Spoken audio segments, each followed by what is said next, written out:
நெல் மணிகள் முற்றிய பின்பு ஆண் ரகத்தை முதலில் அறுவடை செய்து அப்புறப்படுத்த வேண்டும்.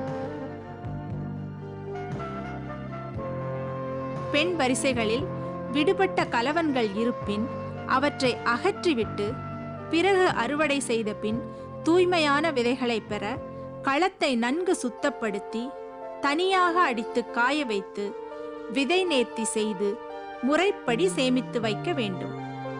இவ்வாறு பெண் வரிசைகளிலிருந்து கிடைக்கும் விதைகள் வீரிய ஒட்டு நெல் விதைகளாகும்.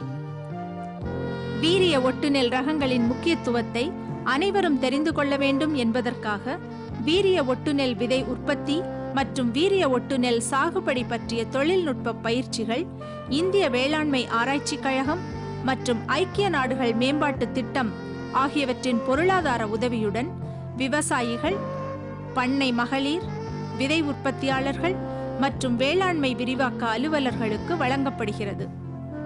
இவ்வாறு பயிற்சி பெற்ற விவசாயிகளை கொண்டு ஈரோடு மற்றும் கோயமுத்தூர் மாவட்டங்களில் வீரிய ஒட்டு நெல் விதை உற்பத்தி மேற்கொள்ளப்பட்டது.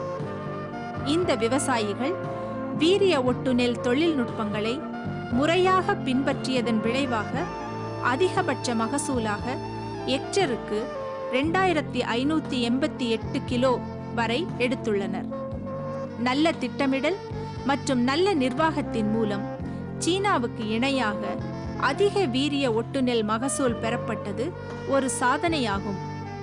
இந்த வீரிய ஒட்டு நெல் விதை உற்பத்தி தொழில்நுட்பங்களை செயல் விளக்கமாக ஈரோடு மற்றும் கோயமுத்தூர் மாவட்ட நெல் விவசாயிகள் பயன்படுத்தி மிகவும் குறுகிய காலத்தில் நிகர லாபமாக ஹெக்டருக்கு 55,000 ரூபாய் வரை பெற்றுள்ளனர்.